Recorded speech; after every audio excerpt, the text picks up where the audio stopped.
Hey guys, it's Mad Friday and welcome back and welcome to Hold Down Heroes, and today's star of the show is the T95E2, and the reason I'm doing this one first is because it's still very popular. The Founders Pack tanks and the Battalion Pack tanks, they're also known as, they're still very popular. You normally see more T95E2s in a Tier 8 lobby than any other tank. That's why I'm going to start off with this one. Right, so again, looking at it, those of you that have played the game for a while will probably notice that this looks suspiciously like something else, and I will show you why. Right, so here we go. This is the M48A1 pattern. This is the Tier 10 American medium tank. And for those of you who didn't know, look at this turret. It's exactly the same. Well, not exactly. We're just going to talk about it and we'll see what's a little bit different. Right, so let's start off with the gun mantlet, and this is the most strongest part of this turret. Loads of spaced armour. Figures ranging from, oh no, that's not good. Just next to the gun there's a weak part. Let's zoom that in a bit. So this part of the gun mantlet is weak, however the rest of it, so that's a spot to aim for. It's near the gun. Didn't know that. Well, anyway, the further you go out, the numbers just get really big. So there we go, I didn't know that. If you see an M48 pattern or a T95E2, aim for the base of the gun. Anyway, so the rest of the gun mantlet is completely out of the question except for Tier 10 tank destroyers, firing premium. The rest of the turrets, let's zoom this out a bit. So this part is 177mm. So Tier 10 tanks are going to be able to go through there. Remember, this is the Tier 10 version. Goes down to 139 and then 127, but the angling starts to increase and the numbers increase. And you're looking more like a bounce in the ricochet there. Top of the tank, that bit's quite strong, but some green areas at the back. These ears, they're a no hitbox, I think. Yeah, result, no damage, so don't aim for the ears. They may look easy to pen, but they're a no hitbox and you'll do 0 damage. Right, so on to the biggest weak part of this tank, the MG hatch on the top. On the M48A1 pattern, this is 76mm of armour, and the effective thickness depends on the angling around it. Right, so we've had a quick look through the Tier 10 version. Time to go back to the Tier 8 version. Right, so back onto the Tier 8 tank, the T95E2. Visually, the turret is almost identical, but there is one little difference there. Don't know if you can spot it. Spot the difference between two tanks? Have you seen it yet? Anyway, I'll talk about it at the end. Right, so straight onto this gun mantlet. We've pointed out a weak spot on the Tier 10, and unfortunately the Tier 8 has the exact same thing. So if they manage to get through there, they're going to penetrate and also probably damage your gun as well. But the further out you go, the numbers get really big in some spots, and most Tier 8s are never going to get through there. This tank will meet Tier 9s, so some of them are going to be able to get through here, but depending on where they hit is whether you bounce it or not. Right, sides of the turret, all the same thicknesses as the Tier 10. Again, whether it penetrates or bounces is going to depend on exactly where they hit you on your turret. Top of the tank, if you're facing someone, there is an area of 50mm, but it's very well angled. More than likely it will be a ricochet, unless it gets overmatched by 155mm guns are going to be able to overmatch that. So things like a T30, they only have to whiff that and it's going to go straight through. Anyway, the biggest weak part that we all know about anyway, the MG port. This whole area is the same 76mm as the Tier 10, but on the Tier 8 version they've added this little square of 50mm. Pretty sure that's some sort of game balancing feature, because it would be a bit unfair of a Tier 8 tank to have a Tier 10 turret with no changes, I suppose. So some tanks are going to be able to get through there with HE, and I may even try that myself in the future. But overall, a very strong turret for a Tier 8 medium.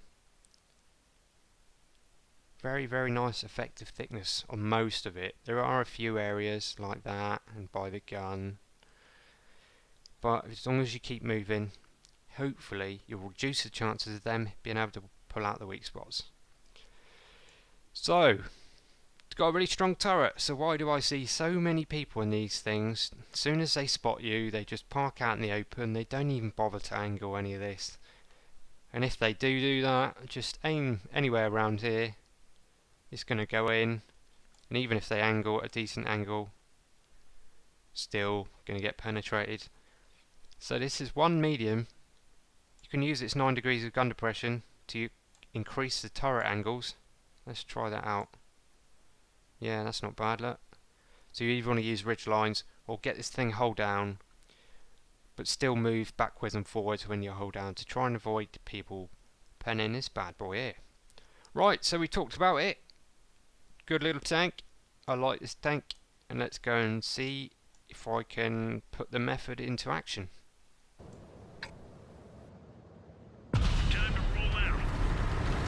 So here we go, T95E2, we're on Pearl River, and I'm going to try and find a little spot to put this turret to use. Just a little warning, I will be firing some heat, so please don't message me about premium round noobs. If you've not played the T95E2, you don't own the T95E2, then you won't know about its crap gun. 173mm of penetration. I think it's the joint lowest on any tier 8 medium. I think it's joint with the T69, but the T69 has an auto-loading version. So I will be firing a few heat rounds. Dealing with Russian tanks can be a bit of a problem with 173mm of penetration. Right, so there we go, there's our first bounce. As you can see from this position, I'm not as hold down as I want to be. Ideally, you want to be looking around a right hand corner, because then your MG port is covered. You don't have to worry about it. But you can still do some good work. As you can see, I'm just rocking backwards and forwards trying to bait the shots. If you can bait the miss, then you've got a little bit of time to go in. Take a shot at leisure. But what you don't want to do in a medium with a strong turret is give away your whole advantage by just advancing on in, especially when you don't know what's there. That Chi-Ri's gone in, and it's going to get a bit red. Right, so there we go. I took a hit, my first hit, and also damaged the gun, so that probably went in through the gun mount. One other thing I want to show you in this match is I've got that Eagle Eye perk on this crew because it's got a horrendous amount of skills, and later on it gives me the opportunity to do something that I couldn't have done without the info that it gave me. Right, so I've switched to heat. That's an IS. Spoke about it before in the other T95E2 videos. Even fighting tier 7 heavies with 173mm of pen, you would have to have their lower plates fully exposed to have a chance. And even then, thing like an IS-3 probably bounce anyway. So just maintaining my hold down position. What I don't want to do is give up that advantage. See that Chi-Ri there? He's dead. Didn't last very long. The AMX has gone in as well, but he's got tanks to his front and tanks to his rear, so what I really need to do is stop this IS from pushing around and hitting him in the ass. He is losing his health quick though.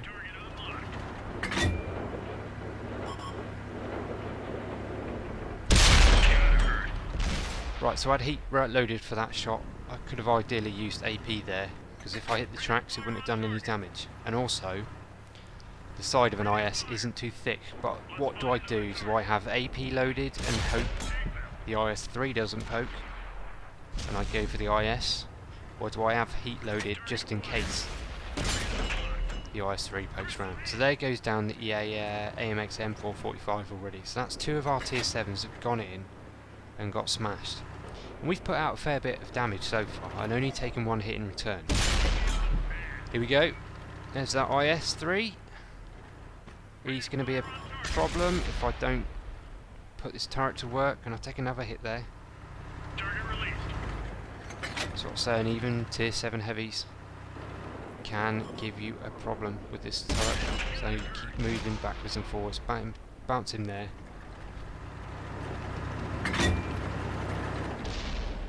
So there's the IS-3. Bait the shot, he misses, push in and take the shot. Didn't hang around long enough to aim, just auto-aim that one.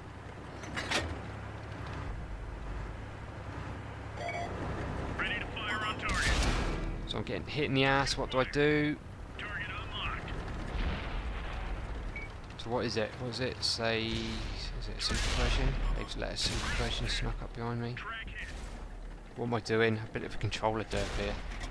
Let's find another target. So the Indopanzer goes in to protect my ass. So I decide not to give up the strong position I've got here.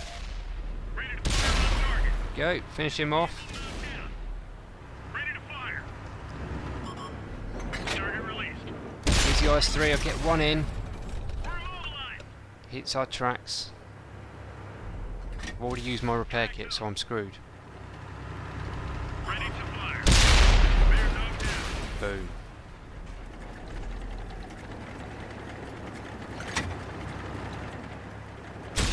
Target locked. Hey, that super person's here, he's giving that Indian Panzer some bother there. Look, he's dead there. Just waiting for him to give me the shot I need. There we go, standard round, straight through his hatch. Super Persian is a never tank, but it's extremely strong for going hold down. But not moving in that tank is just like giving someone a shot, if you know what I mean. You have to keep moving, you've got to deny people the easy shots. Right, so there's a bit of a graveyard there, and we managed to survive with about a third of our health left, even though we got a couple of shots in our ass as well. What am I doing? I'm deciding to go back because there's a tiger in our base. I think I make a bit of a mistake here. Ready to fire on target. Yeah, here we go. I pushed a bit far. That's gotta hurt.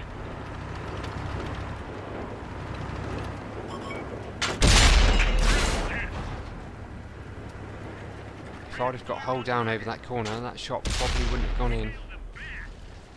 So I know his ammo right now gives me a bit more time. Let me take down the kill. I missed explaining what happened with the IS-3 earlier. When I went out to take a shot at him, because I had my reticle over him for quite a long time, his damaged modules came up and I saw he had a damaged ammo rack. So I knew then I could put at least 2 shots into him before he was able to fire a return shot, which made it quite easy to take him down. If I didn't know he had a damaged ammo rack, I probably would have only put 1 shot into him and then got back into cover. But I missed it at the time. Sorry about that. Got a couple of heavies down there. I think it's a Tiger and a KV4. I have no heat left, so the KV4 could just last me right now, so I'll go for the Tiger. Track him. Get one more in. The 12T's firing at him as well, and he gets one in. I don't know if the 12T was out of rounds, but he left me the top gun there. That was nice of him. He was either out of rounds or he actually let me take the top gun down there. I don't know. Anyway, well there we go. Let's have a look and see how much damage we managed to block with that turret. So not a huge figure, 1,555 blocks. But that is more than the hit points of this tank. So that turret stops me from dying, basically. And most of the damage I did take was from when I exposed my lower plate a bit too much, or I was getting shot in the ass. Anyway, not a bad game there. 4,192 damage, high caliber, Master Ace tanker, and a steel wall. There we go. See, all down to that turret. Right, there we go, lads. Hope you enjoyed that little episode of Hold Down Heroes. There will be another episode very soon with the ST1. I managed to have an even better game than the one I showed you a couple of episodes ago, and it was all down to the ST1 turret as well. So that will be Hold Down Heroes episode 2 with the ST1. Hopefully put that out Friday if you guys enjoyed this one. Right, as ever, thank you very much for watching. Please like it if you did, please sub if you're not, and I'll catch you on the next one. See you later.